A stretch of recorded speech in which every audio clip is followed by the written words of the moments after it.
Shalom, selamat hari Minggu Bapak Ibu Saudara. Saya percaya beberapa bahkan banyak dari kita udah gak sabar menantikan pengumuman kapan ini Pak boleh ibadah lagi. Tetap bersabar Bapak Ibu, karena hari-hari ini atau minggu-minggu ini kami sedang mempersiapkan segala sesuatunya. Seluruh protokol dan standar operation procedure atau SOP-nya. Supaya apa? Supaya jemaat ketika nanti kembali beribadah secara ragawi, secara offline, Bapak Ibu atau setiap kita bisa menjadi orang-orang yang siap, orang-orang yang mengerti standarnya, protokol kesehatannya, apa yang harus dikerjakan dan dilakukan. Karena ini sesuai dengan instruksi pemerintah untuk kita tetap boleh atau harus menjaga jarak, ya, mencuci tangan dengan sesering mungkin dengan air mengalir, dengan sabun, dan juga memakai masker dengan benar. Oleh karena itu, mari sebelum pengumuman atau informasi tentang kebaktian ragawi boleh kembali diadakan, mari kita hari ini masuk dalam pujian dan penyembahan, memuji dan menyembah Tuhan dengan segenap hati. Saya percaya saudara, Tuhan terlebih rindu untuk menemui kita, untuk bersekutu dengan saudara dan saya. Mari dengarkan firman, belajar untuk menjadi pelaku firman. Pastikan saudara ada dalam perjalanan itu, tidak sendirian, tapi bersama dengan anggota keluarga saudara. Tuhan memberkati saudara. Selamat hari Minggu. Haleluya, shalom Bapak Ibu dikasih Tuhan. Kembali pada hari ini kita akan beribadah di ibadah raya pada hari Minggu ini. Baik Bapak Ibu dikasih Tuhan, ibadah ini bisa diikuti juga di 107,3 Sejahtera FM. Mari kita akan mulai ibadah kita pada hari ini. Kita akan masuk ke dalam doa. Bapa di surga, terima kasih Tuhan, kami mengucap syukur untuk hari ini Tuhan. Kalau Kau izinkan setiap kami Tuhan datang kepadamu untuk kami boleh beribadah Tuhan. Bapa, kami percaya urapan-Mu Kau nyatakan pada hari ini Tuhan. Pengurapan dari tempat yang maha tinggi datang daripada Allah Bapa di surga, mengurapi setiap kami pada hari ini Tuhan. Di dalam nama berkat Allah Bapa Putra Roh Kudus, di dalam nama Tuhan kami Yesus Kristus, mari kita semua siap memuji Tuhan, menyembah Tuhan, sama-sama kita boleh berkata amin. Haleluya. Berikan sorak-sorai bagi Yesus. Hari ini kita berikan yang terbaik buat Tuhan. Berikan ucapan syukur kita kepada Yesus Tuhan Allah kita yang hidup. Haleluya.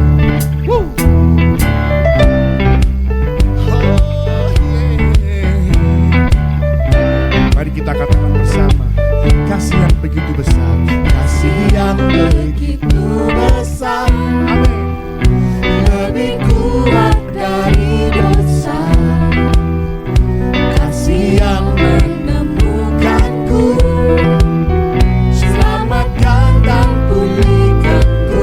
Akan berkata bersama, ku naikkan syukurku, ku tak akan berhenti memuji, meninggikan nama selalu, menari,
Terima kasih Tuhan.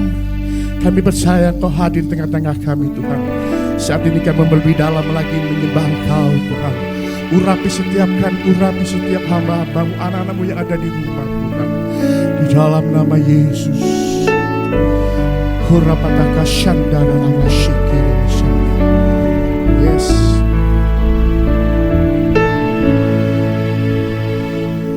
Kau hiasi kehidupanku dengan kemurahan-Mu. Kau nyatakan masa depanku penuh dengan harapan. Aku ada saat ini, semuanya karena kasih-Mu. Aku hidup hari ini, semua berkat kemurahan-Mu. Terima kasih Yesus, Engkau sangat baik, teramat baik bagiku. Sekali lagi dari awal kita pujikan Tuhan. Jadikan ini doamu kepada Tuhan. Mari katakan bersama. Kau hiasi kehidupanku dengan kemurahan-Mu. Kau rancangkan masa depanku penuh dengan harapan.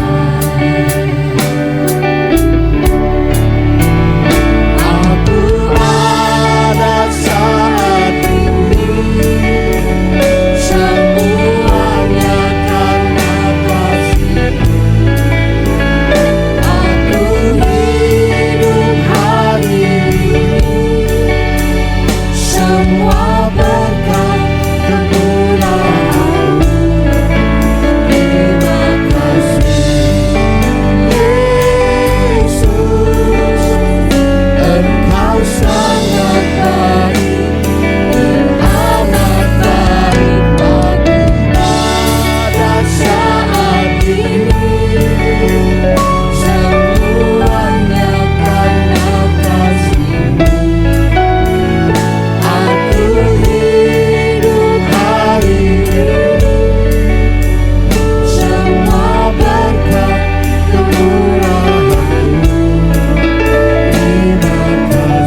bersyukur kepada Yesus.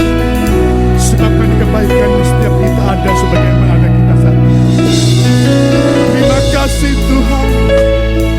Terima kasih Yesus. Kau sungguh baik. Kau sangat baik Tuhan. Tiada yang layak disembah, hanya Kau Yesus. Hanya Kau yang layak ditinggikan. Haleluya. Terima kasih Yesus. Kau sungguh baik. Hinda baralama shanda baralamo. Shandere me shakarama. Kau sungguh baik Tuhan. Ya, saat ini kami naikkan syukur kami Tuhan dengan hati kami Yesus. Shakarama. Tikaralabatakaya barala. Ku naikkan syukurku buat hari yang Kau beri. Tak habis-habisnya kasih dan rahmat-Mu selalu baik dan tak pernah terlambat. Pertolongan-Mu besar, setia-Mu di sepanjang hidupku. Mari angkatan bersama katakan, ku naikkan syukur. Ku naikkan syukur. Yes. Buat hari yang Kau beri. Tak habis-habisnya kasih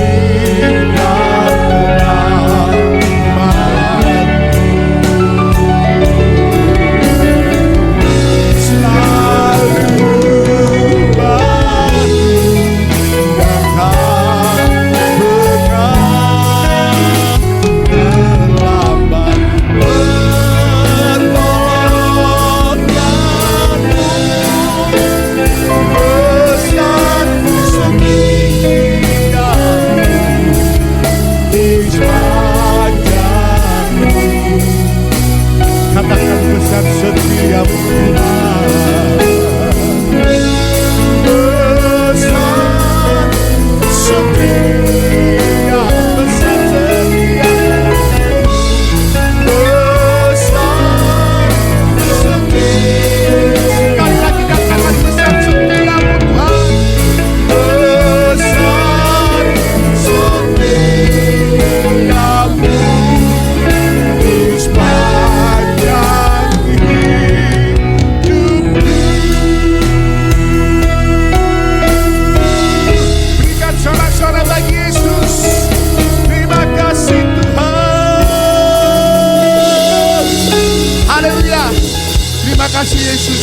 Kami siapkan hati kami buat firman-Mu pada hari ini Tuhan. Biarlah firman-Mu menguatkan, meneguhkan setiap kami Tuhan.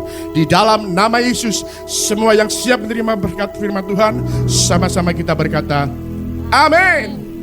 Shalom, salam sejahtera jemaat yang dikasihi Tuhan. Sebelum kita masuk dalam firman Tuhan, mari kita bersama-sama berdoa. Bapa Surgawi, kami sungguh bersyukur untuk pemeliharaan Tuhan yang sempurna bagi setiap kami, jemaat Tuhan. Dimanapun kami berada hari ini, kami percaya Engkau setia. Engkau yang sudah memelihara kami, bahkan Engkau yang sudah memberkati kami, mencukupkan segala kebutuhan kami. Terlebih ya Tuhan, Engkau yang sudah menuntun setiap kami ada dalam proses pertumbuhan menuju kepada keserupaan Kristus. Dan biarlah hari ini ya Tuhan, ketika firman-Mu dibagikan, kami berdoa kiranya Tuhan, Engkau yang terus menuntun, Engkau yang terus mendewasakan kami. Dan membuat kami semakin hari mengerti esensi kekristenan, esensi daripada gereja Tuhan di atas muka bumi ini. Dan biarlah kami ada di dalam hadirat Tuhan yang kuat, di dalam kedaulatan Tuhan yang dahsyat. Dan kami hidup untuk menyatakan kemuliaan Tuhan. Pakai mulut bibir hamba-Mu yang terbatas ini, tapi kami tahu Roh Kudus tidak terbatas untuk membuat kami mengerti dan mendidik kami di dalam kebenaran firman-Mu. Di dalam nama Tuhan Yesus Kristus kami berdoa. Amin. Bapak Ibu yang dikasihi Tuhan, hari-hari ini kita sudah mau masuk dalam masa transisi menuju yang dikatakan tatanan kehidupan normal yang baru. Oleh karena itu, mari kita tetap bersabar, kita tetap berdoa, tetap beriman dan percaya kepada Tuhan Yesus yang sekali-kali tidak pernah meninggalkan kita. Tapi sementara itu terjadi, mari kita juga belajar dan mempersiapkan diri ya untuk memasuki satu masa yang baru, satu dimensi yang baru di mana kita tetap bisa berjalan di dalam sebuah proses menuju kepada keserupaan Kristus.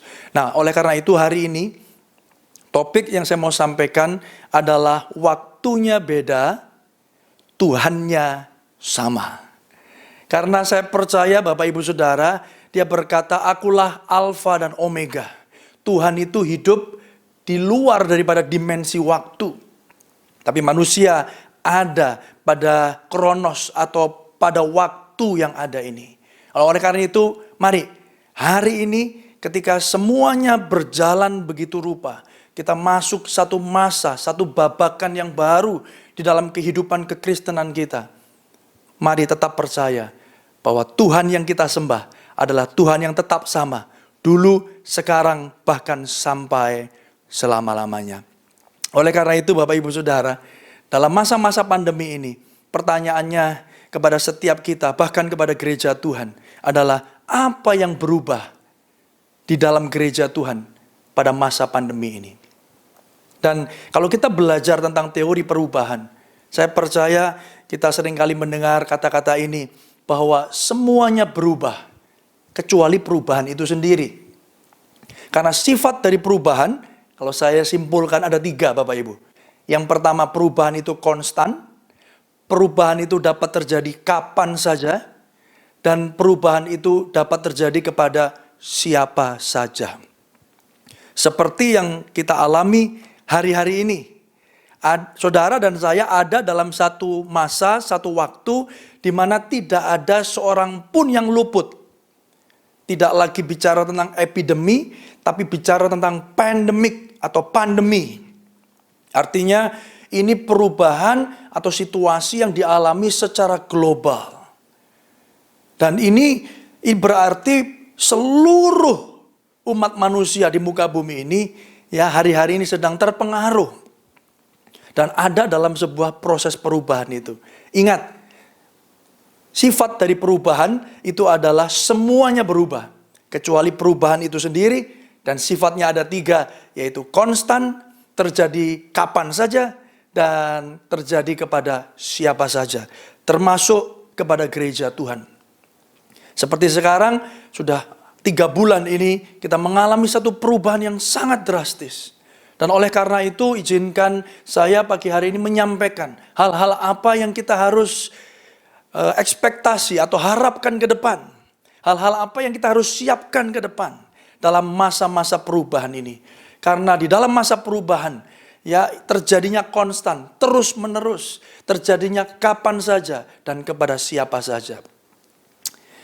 Bekas Presiden Amerika Serikat yang namanya Jimmy Carter satu saat pernah berkata begini, "We must adjust to changing times and still hold the unchanging values." Kita harus menyesuaikan dengan perubahan zaman, tetapi tetap berpegang kepada nilai-nilai yang tidak boleh berubah. Oleh karena itu Bapak Ibu, walaupun zamannya berubah, nilainya, esensinya harus tetap sama. Gereja boleh mengalami perubahan hari-hari ini. Saudara sekarang harus ada di rumah. harus mengikuti ibadah secara online atau streaming. Tapi biarlah kita diteguhkan pada hari ini bahwa esensinya harus tetap sama. Gereja harus berdiri dan dibangun di atas kebenaran firman. Nah, hari-hari ini saya percaya ini adalah hari-hari atau masa di mana setiap kita dimurnikan. Termasuk apa? Termasuk dalam kita bergereja. Termasuk definisi kita tentang gereja. Dan oleh karena itu adalah hal yang baik kalau kita sungguh-sungguh berdoa membuka hati kita tentang apa yang Tuhan akan sampaikan pada hari ini untuk setiap kita gereja Tuhan. Di tengah perubahan yang ada, memang kita harus menyesuaikan diri, tetapi kita tetap harus mempertahankan sebuah nilai yang benar di hadapan Tuhan. Dan apakah itu Bapak Ibu Saudara? Tuhan Yesus di dalam Matius 24 ayat yang ke-35 dikatakan begini, langit dan bumi akan berlalu, tetapi perkataanku tidak akan berlalu. Langit dan bumi akan berlalu. Artinya apa yang kita lihat hari ini dengan mata fisik kita, mata jasmani kita yang terbatas ini akan berlalu. Tetapi dikatakan tetapi perkataanku tidak akan berlalu. Artinya apa? Yes, kita harus beradaptasi. Ya, kita memang harus berusaha untuk mengadaptasi diri dengan situasi dan kondisi yang ada. Tetapi ingat, di dalam nilai-nilai bergereja kita, ada hal-hal yang tidak pernah bisa berubah. Oleh karena itu tadi di depan saya katakan, ini adalah masa yang terbaik untuk kita kembali meredefinisikan apa itu gereja, apa itu kekristenan. Bagaimana iman saudara dan saya. Dan saya percaya saudara sudah cukup banyak mendengar khotbah demi khotbah, pemberitaan firman demi pemberitaan firman, bahwa masa-masa pandemi ini, masa-masa yang kita lewati hari ini adalah masa-masa pemurnian, masa-masa di mana iman kita diuji oleh Tuhan. Apakah kita bergantung kepada hal-hal yang lahiriah? Apakah kita bergantung kepada hal-hal yang agamawi, yang menjadi tradisi? Ataukah kekristenan kita sungguh-sungguh ditempatkan kepada porsi yang benar, pada fondasi yang benar? Apakah kita sungguh-sungguh bertumbuh ke dalam satu kebenaran firman yang teguh, yang utuh dan tidak akan pernah berlalu? Saudara yang dikasihi Tuhan, mari renungkan baik-baik tentang hal ini. Sudahkah kekristenan kita adalah kekristenan kita yang tidak tergoncangkan? Unshakable faith. Kekristenan yang tahan krisis, yang terus dapat berjalan di dalam setiap kondisi dan keadaan dunia ini. Karena dunia ini sedang menuju kepada kebinasaannya. Tetapi saudara dan saya yang percaya, yang sudah ditebus dengan darah yang mahal, kita akan memperoleh kemuliaan di ujung setiap perjalanan iman saudara dan saya. Oleh karena itu, saudara, saya akan bawa dan saya akan berikan satu pertanyaan kepada setiap saudara. Apakah esensi gereja kalau begitu? Apa esensi gereja? Dalam masa-masa pandemi ini, ketika semuanya sedang dimurnikan, ketika semuanya sedang dikembalikan kepada hal-hal yang esensi, mari kita juga bisa bertanya, lalu apakah esensi gereja? Oleh karena itu, yuk sekarang kita membaca firman Tuhan di dalam 1 Yohanes pasal yang pertama, ayat yang pertama sampai ayat yang keempat. Demikian firman Tuhan. Apa yang telah ada sejak semula, yang telah kami dengar, yang telah kami lihat dengan mata kami, yang telah kami saksikan dan yang telah kami raba dengan tangan kami tentang firman hidup, itulah yang kami tuliskan kepada kamu. Hidup itu telah dinyatakan dan kami telah melihatnya dan sekarang kami bersaksi dan memberitakan kepada kamu tentang hidup yang kekal yang ada bersama-sama dengan Bapa dan yang telah dinyatakan kepada kami. Apa yang telah kami lihat dan yang telah kami dengar itu kami beritakan kepada kamu juga, supaya kamu pun beroleh persekutuan dengan kami. Dan persekutuan kami adalah persekutuan dengan Bapa dan Anaknya, Yesus Kristus. Dan semuanya ini kami tuliskan kepada kamu, supaya sukacita kami menjadi sempurna. Bapak Ibu yang dikasihi Tuhan, 1 Yohanes 1 yang kita baca ini ditulis oleh Rasul Paulus ketika itu, ya, dan konteksnya pada waktu itu dituliskan kepada jemaat atau orang-orang percaya, ya, jemaat mula-mula yang mengalami banyak tantangan waktu mereka ada mengikut Kristus. Ketika mereka percaya Yesus, mereka mendapatkan begitu banyak tantangan. Dan salah satunya tantangannya adalah ajaran-ajaran yang lain. Ya, gospel yang lain atau Injil yang lain. Berita Injil yang berbeda, yang menyesatkan. Nah, saudara, hari ini konteks ini bisa menjadi sangat relevan bagi setiap saudara dan saya yang sedang belajar tentang esensi daripada gereja, yang sedang belajar tentang esensi daripada kekristenan. Dan ini juga bisa dapat menjadi batu uji buat setiap saudara. Apakah sungguh-sungguh kita memiliki iman yang teguh dan tidak tergoncangkan di dalam Tuhan. Oleh karena itu ada 3 hal yang kita bisa pelajari dari bacaan kita pada hari ini. Yang pertama, di situ dikatakan apa yang kami lihat. Rasul Yohanes katakan apa yang kami lihat, apa yang kami dengar, bahkan dikatakan apa yang kami raba. Artinya Bapak Ibu Saudara, Yohanes mengatakan apa yang dia tuliskan, apa yang dia bagikan adalah sesuatu yang dia alami secara pribadi. Yang sesuatu yang dia lihat dalam keseharian. Dan saya bisa membayangkan Rasul Yohanes adalah salah satu rasul yang dekat dengan Yesus ketika Yesus ada di muka bumi ini. Ketika mengajar, ketika membuat mujizat, Rasul Yohanes ada di sana. Dan oleh karena itu dia katakan dengan jelas apa yang kami lihat, kami dengar, kami raba. Artinya sungguh-sungguh dia alami. Sesuatu yang dibagikan dia alami. Dan biarlah hari ini kita juga belajar bahwa kekristenan itu bukan cuma sekedar agama yang diikuti begitu banyak orang.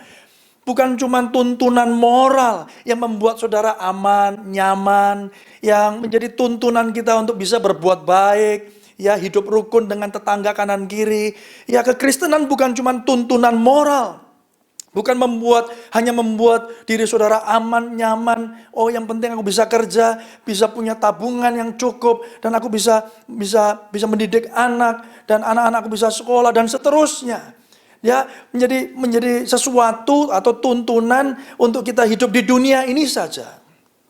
Kekristenan bukan cuma itu, tapi kekristenan adalah sebuah pengalaman pribadi. It is a personal experience dengan Tuhan. Makanya dengan jelas Rasul Yohanes dikatakan, aku alami, aku raba, aku dengar, aku lihat. Itu yang aku tuliskan. Dan di dalam Yohanes pasal 17 ayat yang ketiga, dengan jelas di sana dikatakan inilah hidup yang kekal itu, yaitu bahwa mereka mengenal Engkau, satu-satunya Allah yang benar, dan mengenal Yesus Kristus yang telah Kau utus. Dikatakan inilah hidup yang kekal, ini doa Tuhan Yesus ketika itu. Dikatakan bahwa mereka mengenal Engkau. Dan kata mengenal di sana bukan cuma sekedar tahu, bukan sekedar hanya mengikuti ibadah. Dan kalau hari ini bicara tentang ibadah, oh yang penting saya sudah ibadah online. Dan nanti sebentar kalau kita masuk kepada ibadah yang hibrid, offline maupun online, oh yang penting kan saya sudah datang ke gereja. Ukurannya bukan apakah saudara sudah datang dan ikut ibadah atau tidak. Tetapi ukuran kekristenan yang sesungguhnya adalah apakah saudara dan saya memiliki hubungan yang pribadi, yang personal dengan Tuhan yang mengasihi kita. Billy Graham berkata, banyak dari kita yang tahu tentang Tuhan, tetapi itu berbeda dengan mengenal Tuhan. Bapak Ibu, biarlah di masa-masa yang seperti hari ini, kita sungguh-sungguh diberi kesempatan oleh Tuhan untuk mengenal Dia. Saya terlalu percaya Tuhan lebih rindu untuk mengenal saudara daripada semua kerinduan kita untuk mengenal Tuhan. Oleh karena itu Bapak Ibu, Dia yang sudah menyatakan kasih-Nya, Dia yang sudah memberikan segala-galanya. Mari hari ini, ketika saudara mengalami Tuhan, ketika saudara sudah menerima kasih-Nya itu, saya percaya itu akan membuat hidup saudara berbeda. Ini yang akan membedakan Kristen agamawi dengan kekristenan yang sejati. Kalau kekristenan agamawi, dia akan melakukan sesuatu supaya layak di hadapan Tuhan, bahkan supaya dapat pengakuan dari kanan kiri, dari orang-orang yang dekat dengan dia, dan bahkan dia harus melakukan atau memberi persembahan supaya berharap dia diberkati. Itu kekristenan yang agamawi. Tapi kita hari ini belajar bahwa kekristenan yang sejati, satu, pengalaman pribadi dengan Tuhan. Apa yang saudara lakukan untuk Tuhan hari ini bukan supaya saudara mendapatkan sesuatu dari Tuhan, karena Tuhan sudah memberikan segala-galanya bagi saudara.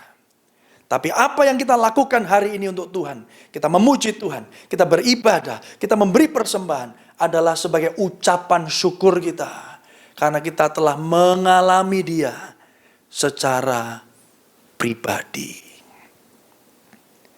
Tahu Tuhan itu satu hal, tapi mengenal Tuhan adalah hal yang berbeda.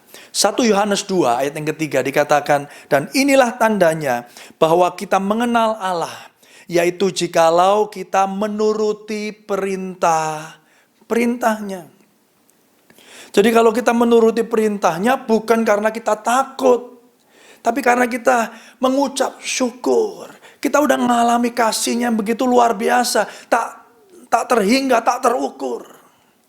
Ingat Bapak Ibu, dengan mempelajari hal ini, poin yang pertama ini, kita dialihkan dari kekristenan yang agamawi kepada kekristenan yang sejati, membangun keintiman, merasakan kasih Tuhan secara pribadi di dalam hidup saudara dan saya.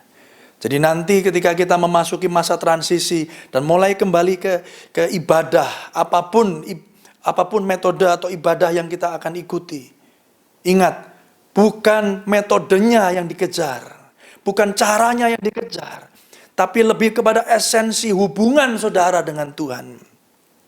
Ini yang jadi penting saudara dan saya pelajari pada hari ini. Yang kedua, Bapak Ibu Saudara, dikatakan dan persekutuan kami adalah persekutuan dengan Bapa dan dengan Anaknya, Yesus Kristus. Di dalam 1 Yohanes tadi dikatakan dan persekutuan kami itu adalah persekutuan dengan Bapa dan Anaknya. Artinya apa? Kekristenan yang sejati itu selalu bicara pertama tadi pengalaman yang personal dengan Tuhan. Yang kedua, bangun hubungan. Tidak hanya cuman puas dengan, oh aku dulu pernah Pak ngalami. Saya dulu pernah ngalami mujizat di awal-awal pertobatan saya. Dulu saya pernah Pak ngalami mujizat, saya disembuhkan, saya dipulihkan. Oh, ekonomi saya pulih, keluarga saya pulih. Pengalaman dengan Tuhan harus terus dilanjutkan dengan yang namanya hubungan. Saudara kalau punya hubungan, apakah itu suami istri atau teman, sahabat baik, kan tidak cuma sesekali saja bertemu saudara. Hubungan itu terus menerus, hubungan itu konstan, dan hubungan itu terjadi timbal balik. Dan dikatakan di situ esensi gereja itu selalu bicara tentang hubungan pribadi dengan Tuhan. Ya, tadi di ayat firman Tuhan yang kita baca dikatakan persekutuan, fellowship. Persekutuan itu adalah satu hubungan yang intim, ya satu dengan yang lain, dua arah, saling mengasihi, saling memberi. Dan itu terjadi dengan Tuhan. Dan dikatakan dengan Bapa dan Anaknya, Yesus Kristus. Di dalam 1 Yohanes 1 ayat yang ke-6, firman Tuhan berkata, jika kita katakan bahwa kita beroleh persekutuan dengan Dia, namun kita hidup di dalam kegelapan, kita berdusta dan kita tidak melakukan kebenaran. Jadi kalau kita ini ngomong orang Kristen, Ya, kita ini ngomong, wah kita ini punya persekutuan. Tapi di situ dikatakan, namun kita hidup di dalam kegelapan, kita masih tinggal di dalam dosa, kita masih berkubang lumpur, berkubang dosa, tidak ada buah dari pertobatan kita, tidak ada buah dari hubungan yang karib dengan Tuhan. Karena saya percaya, saudara akan seperti pribadi yang saudara sembah. Saudara dan saya akan menjadi seperti pribadi di mana saudara bangun hubungan. Makanya tidak heran ya, kalau suami istri udah 20 tahun, 25 tahun, kadang orang katakan, Pak kok tambah mirip ya Pak ya. Lama-lama bisa saling adjust. Dulu mungkin keras sama keras. Wah dulu mungkin yang satunya sifatnya seperti ini, yang suaminya seperti ini, istrinya seperti ini. Tapi oleh anugerah Tuhan, karena Tuhan menjadi kepala di dalam setiap keluarga, masing-masing dilembutkan. Suami mengasihi istri lebih lagi, istri demikian juga istri mengasihi suami dan seterusnya. Akhirnya terus ya ditajamkan satu dengan yang lain dan akhirnya sama-sama bisa menerima. Saudara, ada proses, ada buahnya. Dan 1 Yohanes 2 dilanjutkan. 1 Yohanes 2 ayat yang ke-6 dikatakan, barang siapa berkata, aku mengenal dia, tetapi ia tidak menuruti perintahnya, ia adalah seorang pendusta. Pendusta dikatakan berulang-ulang di sini. Kalau saudara baca 1 Yohanes 1, 1 Yohanes 2, saudara dan seterusnya. Ini baik untuk kita bisa belajar tentang esensi kekristenan. Ya, di situ dikatakan dan di dalamnya tidak ada kebenaran. Artinya apa? Kalau saudara bicara, atau kita, atau saya sendiri bicara, aku mengenal Tuhan, tetapi tidak menuruti perintahnya, itu sama berarti kita tidak mengenal dia. Kita tidak mengerti atau tidak punya hubungan yang intim dengan Tuhan. Karena saya mau katakan Bapak Ibu Saudara, kenapa kita harus menuruti perintahnya? Saudara tidak akan pernah mau menyakiti hati orang yang saudara kasihi.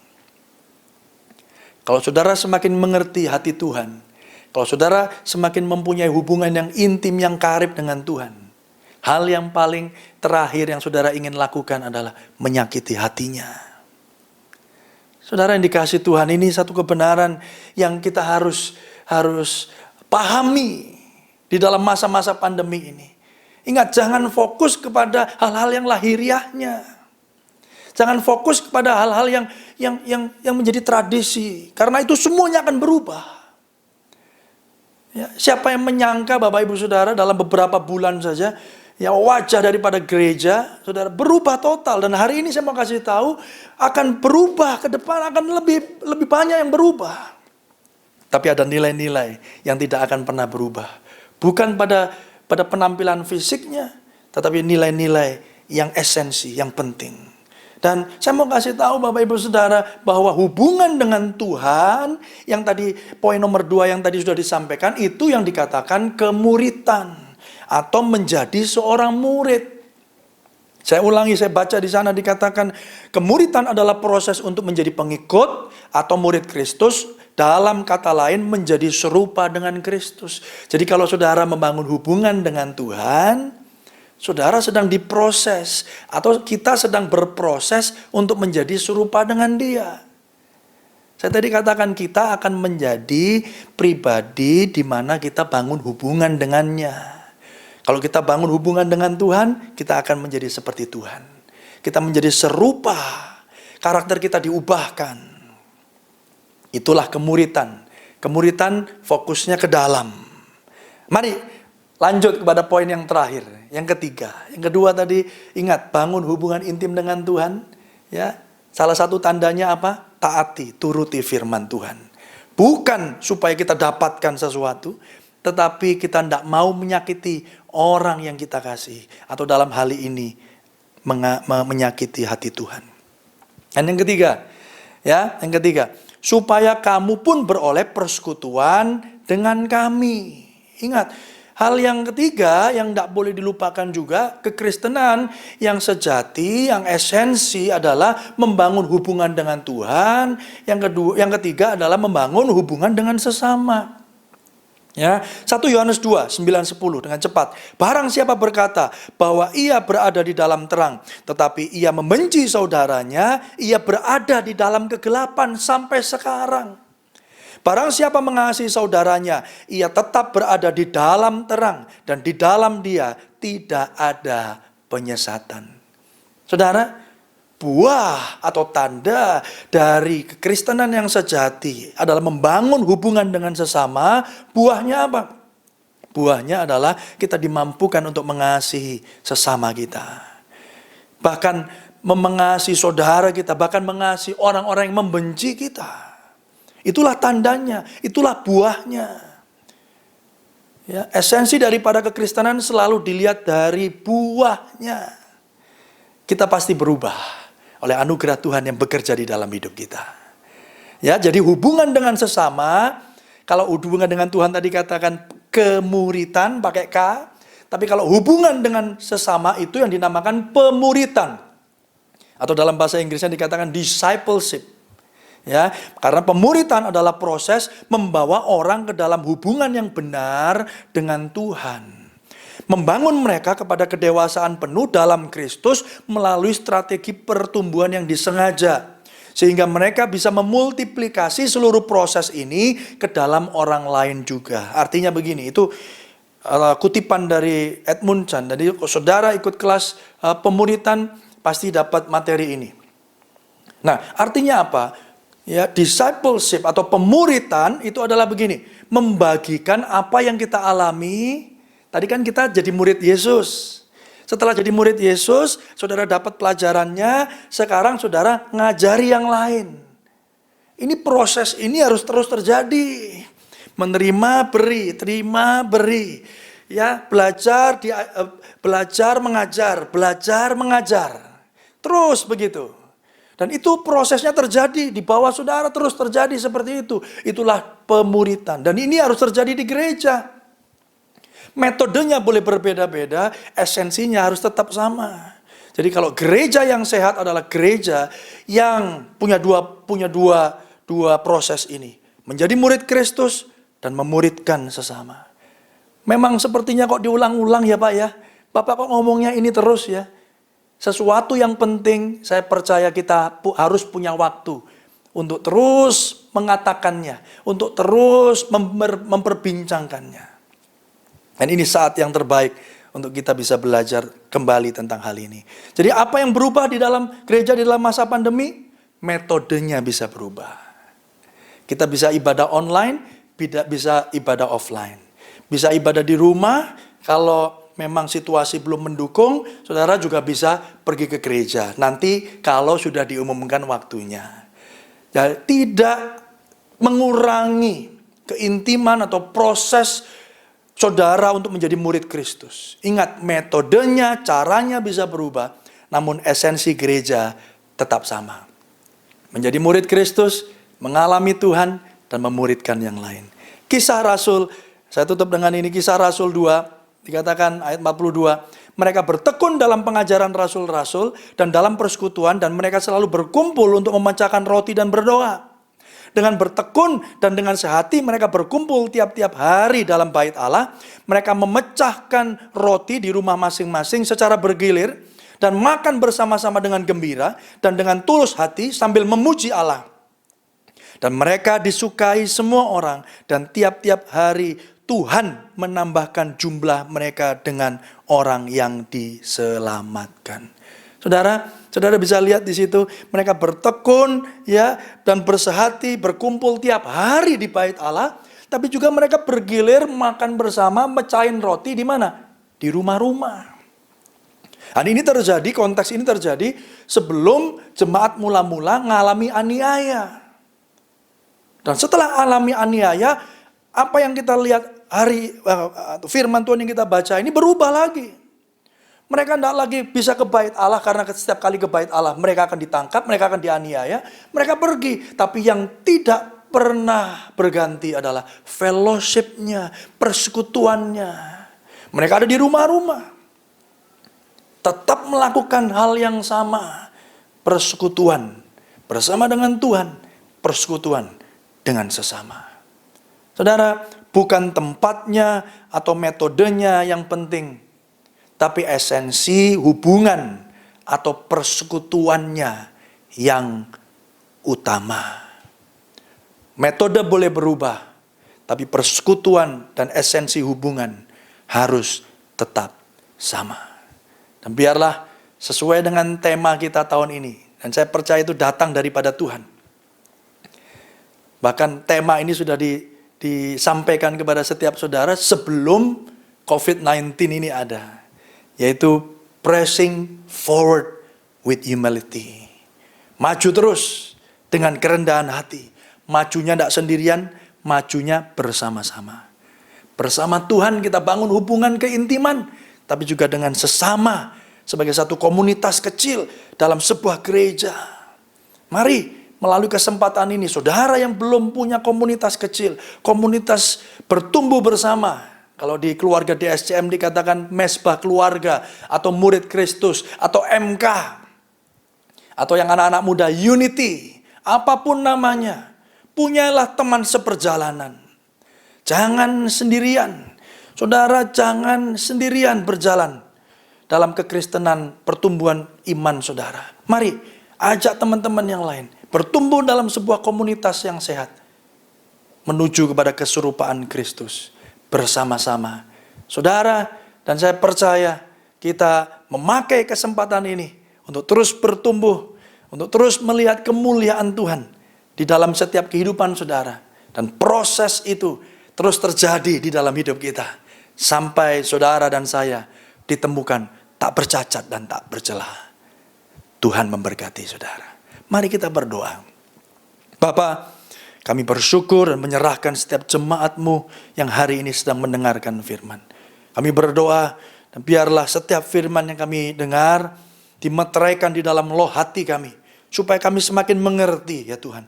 Esensi kekristenan bukan terletak pada hal-hal yang lahiriah, bukan terletak pada kegiatan jasmani yang kita kerjakan, tapi terletak pada pengalaman pribadi dengan Tuhan.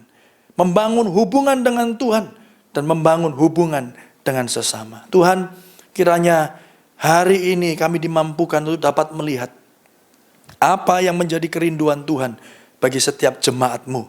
Dimanapun kami berada, kami percaya metode boleh berubah, tapi esensi hubungan dan persekutuan tetap yang paling utama. Terima kasih Tuhan, berkati masa-masa transisi ini, berkati Tuhan rencana-rencana ke depan, rencana-rencana kami boleh kembali beribadah secara ragawi. Kami berdoa ya Tuhan, kiranya Tuhan memberkati seluruh rencana, seluruh sosialisasi yang ada, seluruh volunteers, seluruh sukarelawan, hamba-hamba-Mu yang akan bertugas. Kami berdoa, kiranya Tuhan terus menyertai setiap kami, dan terus membawa kami dalam proses pertumbuhan mengarah kepada Kristus sendiri. Di dalam nama Tuhan Yesus kami berdoa. Haleluya. Amin. God bless you all. Kami mengucap syukur kehadirat-Mu Tuhan, karena begitu luar biasa Kau melawat kami. Kami merasakan lawatan-Mu yang luar biasa Tuhan.